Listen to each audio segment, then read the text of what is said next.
Alors, bonjour Monsieur Nance. Vous êtes le président de l'UPF et le secrétaire général du Rassemblement du peuple français. Alors, nous sommes aujourd'hui le 22 novembre et nous commémorons la naissance du général de Gaulle qui aurait 130 ans aujourd'hui. C'est exact, date très importante pour les gaullistes. Pour beaucoup même, plus importante même que le 9 novembre, puisque 9 novembre c'est un jour de deuil, c'est la mort du général, alors que le 22 novembre c'est le commencement, c'est le début. C'est le début à tout en fait. Donc voilà, malheureusement on n'a pas pu le commémorer comme il se devait à cause du confinement et dû au Covid. Certains ne se gênent pas, eux, d'entraver sans doute parce que, comme Jean-Luc Mélenchon, ils pensent que la République c'est eux, que le confinement ne concerne que les gueux et que ce sont des seigneurs qui ont le droit d'aller sur la tombe du général de Gaulle pour commémorer alors que nous ne pouvons pas. Je ne donnerai pas le nom de cette personne parce que c'est lui faire de la pub. Et comme son but principal c'est justement qu'on parle de lui, ce serait trop lui faire d'honneur. Donc hélas, oui, nous n'avons pas pu commémorer cette année 2020, l'année pourtant Charles de Gaulle.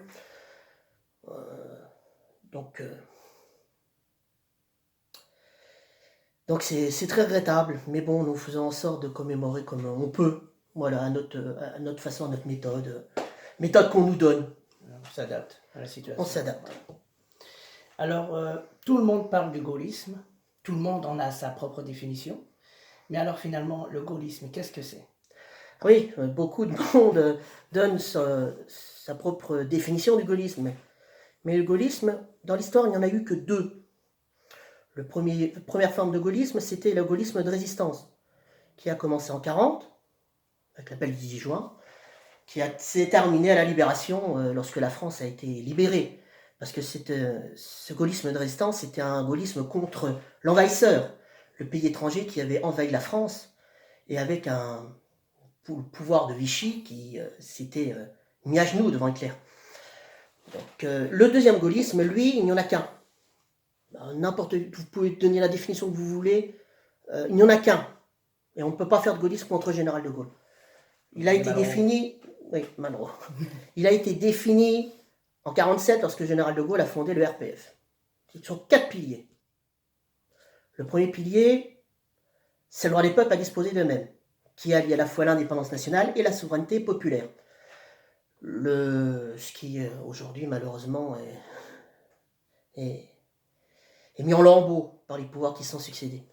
Le deuxième pouvoir, c'est un État fort et dirigé, avec un président qui est l'arbitre au-dessus des partis, qui n'est pas l'homme des partis, mais qui a un lien direct avec les Français. Là encore, ce deuxième pilier a été mis à mal par les pouvoirs qui sont succédés, avec un président qui aujourd'hui n'est plus qu'un super Premier ministre. Le troisième pilier, c'est le refus à la fois du libéralisme et du collectivisme, avec la mise en place d'une troisième voie sociale qui associe le capital et le travail, que le général de Gaulle appelait la participation, qui est en fait une vieille idée née du Rerum Novarum, l'encyclique Rerum Novarum du pape Léon XIII, qui associe l'ouvrier dans l'entreprise afin de faire une communauté, quoi. Donc voilà, donc le refus des dogmes politiques et la mise en place d'une association entre les travailleurs et le patronat. Et bien évidemment, le lien direct avec le peuple qui élit son président. Le quatrième pilier, c'est le rassemblement des Français par-delà le clivage politique. Parce que le gaullisme n'est pas de gauche, n'est pas de droite. Le général de Gaulle disait ce n'est pas la gauche la France, ce n'est pas la droite la France. Donc voilà, c'est les 4 piliers du gaullisme. Ils sont intemporels. On ne peut pas les toucher, on ne peut pas dire oh ben non, aujourd'hui le gaullisme ce n'est plus ça. Il n'y a pas de gaullisme, je le répète, contre le général de Gaulle. Soit on respecte ces 4 piliers, soit on n'est pas gaulliste, et alors on le dit franchement. D'ailleurs, hélas, je regrette hélas de voir comment la Fondation Charles de Gaulle est devenue aujourd'hui.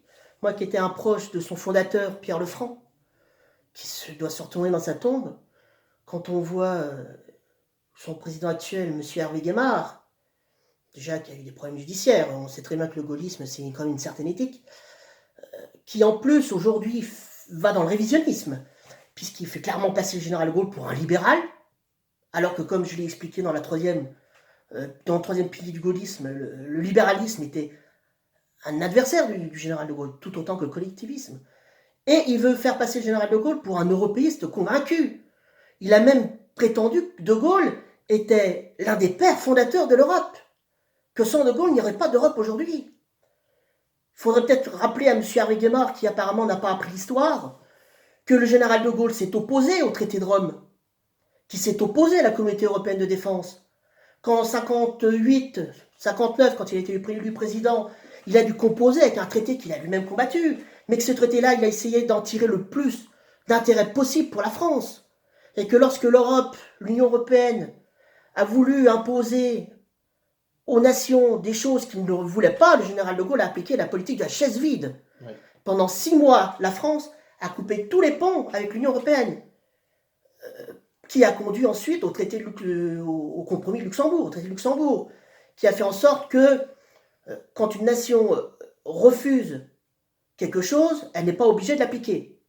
Voilà. Donc aujourd'hui, faire passer le général de Gaulle au même rang que Schuman, Monnet, c'est de l'escroquerie, c'est de l'escroquerie intellectuelle. Donc il y a deux solutions. Soit ce monsieur ne connaît pas l'histoire, soit il essaye volontairement de travestir afin de faire croire aux Français que le général de Gaulle était tout le contraire de ce qu'il était. Et d'ailleurs, M. Guémard, s'il veut un débat sur le gaullisme, je suis prêt à lui répondre. Et quel avenir pour la famille gaulliste? L'avenir de la famille gaulliste. Alors aujourd'hui, dans un premier temps, la famille gaulliste, on ne peut pas dire qu'il y a un parti, aujourd'hui traditionnel, représenté au Parlement, qui représente cette famille politique. D'ailleurs, les républicains qui s'en réclament se disent clairement de droite. Ça fait des années qu'ils appliquent une politique libérale, qui sont européistes, qui se tournent d'ailleurs de plus en plus vers Macron, même s'ils prétendent au niveau national le combattre, mais au niveau local, les accommodements se font. Opportunisme. Oui, c'est l'opportunisme, c'est pas. Voilà, c'est ce qu'on appelait l'opportuniste à une certaine époque. Voilà, donc la famille gaulliste, avec nos amis, nous essayons de justement remédier à ce problème. En février dernier, nous avons réuni tous les mouvements gaullistes en dehors de deux qui n'ont pas souhaité, sans doute par ambition personnelle, n'ont pas souhaité y participer. Malheureusement, le problème du Covid et du confinement a mis entre parenthèses cette initiative que nous reprendrons bien évidemment dès que nous pourrons. Et alors, il faudra mettre en place un conseil national des gaullistes, parce que des petits mouvements gaullistes, il y en a. Il n'y a pas de parti gaulliste actuellement, mais il y a plusieurs mouvements qui s'en réclament et qui idéologiquement sont donc assez proches de plus ou moins. Il y en a qui sont plus gaullistes sociaux, comme on peut dire, d'autres plus gaullistes conservateurs. Mais c'est la famille gaulliste, voilà. C'est les deux courants de la famille gaulliste qu'il faut aujourd'hui rassembler. Alors, élection à venir, y aura-t-il des candidats gaullistes? Nous faisons tout pour qu'il y ait des candidats gaullistes, soit investis directement par les gaullistes, soit soutenus par les gaullistes. Quelles seront ces conditions pour être investis ou soutenus?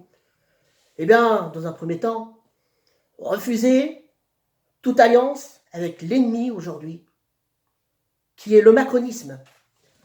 Car c'est aussi le gaullisme, on peut le dire, c'est aussi savoir définir quel est l'adversaire aujourd'hui. Et aujourd'hui, l'adversaire, celui qui met en péril la France, c'est le macronisme. C'est le macronisme qu'il faut combattre. Il faut donc refuser toute alliance avec le macronisme. Et il faut s'opposer à tous ceux qui s'allieront aux macronistes. Aussi bien le parti principal et la REM, la République en marche, mais aussi à ses mouvements partenaires, parce que n'oublions pas qu'il n'est pas le seul mouvement de la majorité. Il y a le MoDem, il y a l'Agir, la droite constructive. Il y a également le mouvement radical de M. Laurent Hénart. Donc voilà, tous ceux qui s'allieront avec ce mouvement seront nos adversaires. Et ils auront des gaullistes face à eux, ça je peux vous le garantir. Et aussi, il y a la présidentielle. Alors le problème aujourd'hui, c'est que, comme disait le général de Gaulle, c'est pas le vide, c'est le trop-plein. Alors, vous avez 50 candidats gaullistes. Tout le monde, en fait, a son petit chef. Mais s'il y en a autant, c'est peut-être pas simplement parce qu'aucun ne fait l'unanimité, qu'aucun n'est peut-être vraiment légitime. On ne peut pas être légitime lorsqu'on fait 5%. Est-ce qu'on peut penser que le général de Gaulle, aujourd'hui, représenterait 5% de l'électorat français? Alors nous allons y travailler, c'est ce que nous faisons. Nous voulons un candidat réellement gaulliste, qui soit capable d'être un recours. Nous le cherchons, espérons qu'on le trouve bientôt. Après, certains nous parlent de Xavier Bertrand. Mais Xavier Bertrand, s'il était gaulliste, se prétend d'ailleurs gaulliste social, s'il était gaulliste social, ça se saurait. Il manque deux choses pour être gaulliste social, deux choses principales. La première, c'est qu'il soit gaulliste. La seconde, c'est qu'il soit social. D'ailleurs, n'oublions pas que M. Bertrand est le président d'honneur d'un club Nouveau Siècle, qui se prétend gaulliste de gauche, mais qui a appelé à voter aux européennes pour la liste de M. Macron. Drôle de gaulliste de gauche quand même, qui appelle à voter pour une liste d'un candidat qui détruit tout ce que le gaullisme a fait. Parce que n'oublions pas qu'aujourd'hui, Macron, son ambition, c'est de revenir sur toutes les avancées sociales, parce qu'il se prétend progressiste, M. Macron, mais il n'est pas du tout progressiste. Il est régressiste, il détruit tout ce qui a été fait. Il revient sur tout ce qui a été fait. Bon, en dehors des questions sociétales, bien évidemment, parce qu'il est libertaire. Donc pour lui, c'est un 68 art, quoi. C'est pour lui, Voilà, le gaullisme, c'est l'ordre et le progrès. C'est pas la pagaille. Voilà, c'est l'ordre et le progrès, alors que M. Macron, lui, il installe le désordre et la régression. C'est tout le contraire. Donc voilà, justement, certains nous disent, mais Macron aussi se dit en dehors des clivages, comme De Gaulle. Sauf que De Gaulle, lui, était l'opposé total des idéologies politiques que défend aujourd'hui M. Macron. Le gaullisme, c'est une conviction, Macron n'en a pas. Macron, d'ailleurs, on va revenir dessus par la suite, quand on parlera du Covid. Mais Macron n'a aucune conviction. Macron navigue à vue. C'est un libéral, mais comme tous les libéraux, on n'a pas de projet, on laisse aller. On laisse faire. Laisser faire les choses. Comme disait le général de Gaulle, c'est à la République qui incombe de faire la politique. Un mot sur l'actualité intérieure et internationale? Ah bon, oui, il y a déjà le Covid. On peut voir la gestion calamiteuse. Dans un premier temps, on n'avait pas le droit de porter des masques, ça ne servait à rien, les masques. Voyons, on laisse tomber. Puis aujourd'hui, on nous impose les masques, parce qu'on en a, puis parce que, voilà, il faut les vendre, il faut vider le stock. Maintenant, je ne dis pas que le masque ne sert à rien, au contraire. Hein. Moi, je pense qu'il servait depuis le début. Ensuite, la chloroquine. Alors, un jour, c'était interdit, le lendemain, c'était autorisé, le lendemain, c'était interdit. Quand même une drôle de gestion. Ça, c'est le problème des politiques qui ne sont pas planifiées. On navigue à vue. Voilà. On n'a pas d'idée, on n'a pas de conviction, on ne prévoit rien. Alors, on va pour un désastre. Voilà, on voit justement. Voilà. Ensuite, l'actualité, il y a le terrorisme, bien évidemment. Là encore, le gouvernement parle beaucoup. Maintenant, on attend les actes. Et les actes, quand on a comme idéologie la mise en avant de l'autre par rapport à son propre peuple, je ne pense pas que les actes suivront. Enfin, finissons, c'est important aussi, les élections américaines. Alors, je suis quand même assez surpris de voir autant de Français, voire même de gaullistes, être aussi accablés par cette élection, accaparés par cette élection. Je crois que leur destin se joue là-dessus.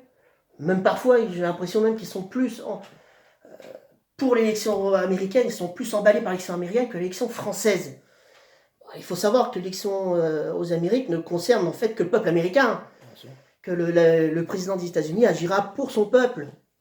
Normal, il a raison. Il n'y a que nous en France où on a des présidents qui agissent pour l'étranger avant d'agir pour son peuple. Donc voilà, l'élection présidentielle, que ce soit Biden ou Trump, ça ne changera pas grand-chose. Le français, c'est pas ça qui remplira son frigo et c'est pas ça qui vous évitera de vous faire égorger en sortant de chez vous. Bien sûr. Après, bien évidemment, il y a la question internationale. Il faut quand même voir qu'avec Trump, pendant 4 ans, il n'y a pas eu de conflit militaire. Trump, il a fait comme tout président normal devrait faire, il s'est concentré sur son pays. Voilà. Maintenant, on verra ce que fera Biden. Mais si Biden fait la même politique que les prédécesseurs de Trump, je crains qu'il y ait à nouveau des conflits armés dans le monde. À la limite, vous savez, je préfère que les Américains se tapent entre eux qu'ils tapent sur le monde entier. Ah, c'est sûr, oui. Bon, bah, merci pour votre intervention, monsieur Nance. Merci. Bon, juste un petit mot, voilà. Bon, dire aux gaullistes que le moment est venu, que la France est en péril, qu'il faut se réveiller dès maintenant, qu'il faut s'unir. Donc je compte sur vous. Rassemblons-nous.